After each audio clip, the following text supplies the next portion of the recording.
Bien le bonjour mesdames et messieurs et bienvenue dans cette nouvelle vidéo de l'année 2020. Cette vidéo qui n'aura donc aucun rapport avec le thème du voyage ou de l'écologie. Ah, vous avez bien fait de cliquer, hein. Pop, restez par ici, c'est quand même super intéressant. Enfin j'espère. J'ai décidé en 2020 de faire un journal 5 minutes et c'est pour ça que c'est la première vidéo sur ma chaîne cette année. C'est parce que j'avais envie de vous partager ma petite découverte et pourquoi pas, si le principe vous intéresse, que vous le fassiez vous aussi. Comme ça on pourrait faire un bilan tous ensemble dans un an pour voir si ça a servi à quelque chose. Mais alors, qu'est-ce que c'est que ce truc, Pauline? Eh bien, ce n'est pas du tout un journal intime. L'idée de ce journal, c'est en fait de cultiver une psychologie positive pour être mieux avec soi-même au quotidien, de prendre conscience de ce qu'on a et aussi d'être dans une dynamique positive. Les effets recherchés sont un peu similaires à ceux de la méditation. La promesse, c'est de se sentir mieux chaque jour, plus heureux, parce qu'on se rend pas compte souvent qu'on cultive le malheur, qu'on se complaît dans la plainte et que on entretient nous-mêmes en fait finalement le sentiment de malheur qu'on peut avoir. Personnellement je suis quelqu'un d'assez pessimiste et parfois j'ai du mal à croire ce qu'on appelle la vie. Et si vous êtes un peu comme moi enclin à tout ça,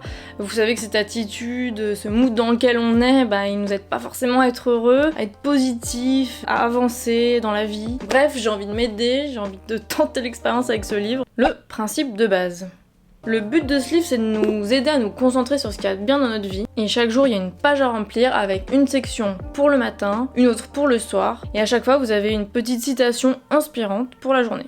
Et au début du livre, en fait, il nous explique comment ça fonctionne. Je trouve ça plutôt bien fait. Vous avez des sections pour vous expliquer point par point. Et ce que j'aime bien, c'est qu'au début, ils nous mettent en garde, ils nous disent attention les gars, c'est pas une recette miracle, c'est pas vous le faites un peu et hop, vous êtes super heureux dans votre vie. Comme la méditation quoi, c'est pas en pratiquant 3 fois de la méditation que d'un coup hop, tout va bien. Les effets positifs se ressentent à force d'entraînement. On peut un peu voir ça comme du sport, c'est-à-dire si par exemple votre objectif c'est de courir 30 minutes, si vous n'avez jamais fait de footing, la première fois que vous allez partir, au bout de 10 minutes, vous allez être vachement essoufflé. Et puis plus vous allez faire de sessions, plus vous allez durer dans le temps. Et puis au bout d'un moment, c'est bon, les 30 minutes, vous les ferez les doigts dans le nez. Et là, c'est pareil, il faut faire des efforts pour obtenir des résultats. La routine du matin.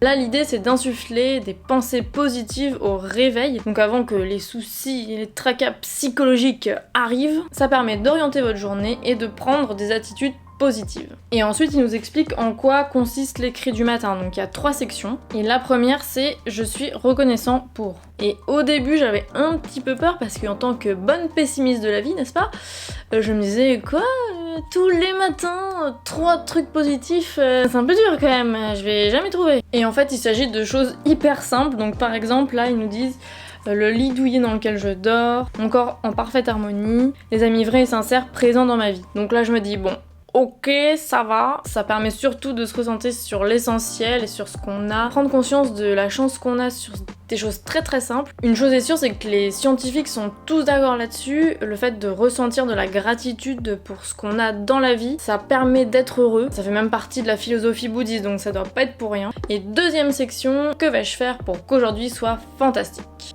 Bon, en gros, c'est un focus sur ce qui va vous faire passer une bonne journée. Et pour nous expliquer l'intérêt de cette section, il nous explique dans le livre qu'il y a une étude qui montre que le simple fait de penser à regarder son film préféré ou sa série préférée, ça augmente le niveau d'endorphine de 27%. Donc en gros, une partie du plaisir qu'on a à faire quelque chose provient du simple fait de penser à le faire. Vous avez compris ? Vas-y, pense à ta série. Tu vois, ça marche. Donc ça explique l'intérêt de cette petite section, sachant qu'il nous explique aussi qu'il ne faut pas mettre quelque chose sur lequel on n'a pas le contrôle. Donc par exemple, qu'il fasse beau. Et là sinon t'es sûr, surtout à Paris, ta journée elle est Donc par exemple, c'est prendre du temps pour moi avant de quitter le bureau, aller au lit avant 22h. Et la dernière section s'appelle l'affirmation du jour. En fait ici, vous écrivez ce que vous avez envie d'avoir dans votre vie. Ils prennent l'exemple de John qui veut augmenter sa confiance en lui. Donc lui, il écrirait j'ai confiance en moi et je me sens bien dans ma peau. Oui, donc c'est un peu se donner un cap et par la même occasion manipuler son subconscient pour s'auto-aider dans une voie. C'est la répétition d'affirmations qui mène à la croyance. Et une fois que cette croyance devient une conviction profonde, les choses commencent à se produire. Et on passe à la routine du soir.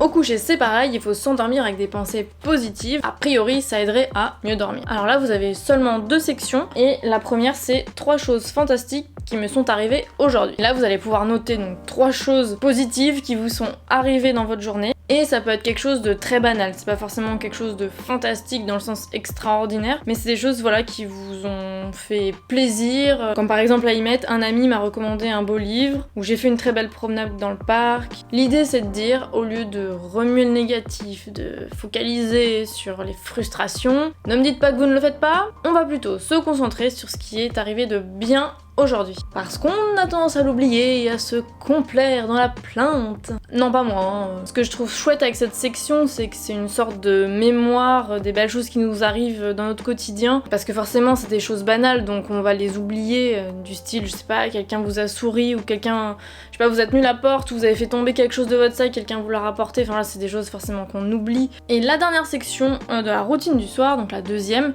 c'est comment aurais-je fait pour rendre cette journée encore meilleure. Et je dirais que cette section elle est là pour nous aider en fait, c'est un peu tirer des leçons de nos erreurs. Donc par exemple vous allez noter, je sais pas, que vous êtes levé trop tard et du coup ça a eu un impact négatif sur votre journée, ou vous avez eu un mot avec quelqu'un et bon finalement vous le regrettez peut-être un peu. Voilà, vous pouvez vous noter ces événements, ça vous fait comme un pense-bête, ça permet de prendre du recul sur sa vie en fait, pour changer ses habitudes et d'influencer le futur pour ne pas répéter encore et encore les mêmes erreurs. J'adore leur exemple. Ils prennent l'exemple de Rob, qui est entré dans un magasin et qui a vu une belle femme. Il l'a regardée sous le charme, n'a pas eu le courage de l'approcher et de lui dire bonjour. Il s'en est sûrement voulu, intérieurement.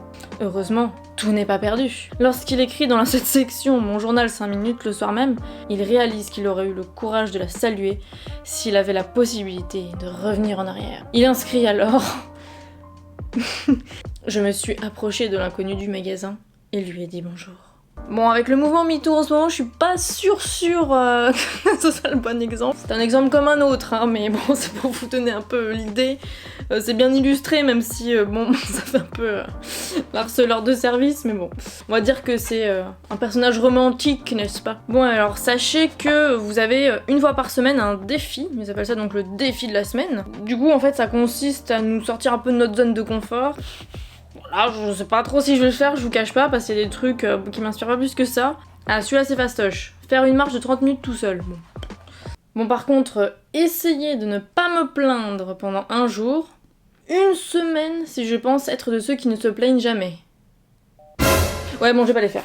Bon bah écoutez, cette vidéo est maintenant terminée. Le sentiment que j'ai, c'est que de faire ces exercices au quotidien, ça permet d'être certainement plus posé, plus serein, de moins ruminer, d'essayer d'être dans un bien-être au quotidien. Et si vous voulez plus d'infos, vous pouvez consulter l'article que j'ai fait sur mon blog. Je vous mets le lien dans la barre d'infos. Vous trouverez notamment des photos du contenu, parce que voilà, si vous voulez pas forcément acheter le livre qui coûte quand même 16 €, vous pouvez aussi le faire vous-même. Et pour la prochaine vidéo, je vous emmène en voyage avec moi en Bavière, oui. Donc on revient à mon thème de prédilection qui est le voyage, mais voilà, j'espère quand même que cette vidéo vous aura plu. N'hésitez pas à liker et à vous abonner si ce contenu vous a plu. Merci en tout cas de m'avoir suivi et je vous dis à la semaine prochaine dans une nouvelle vidéo.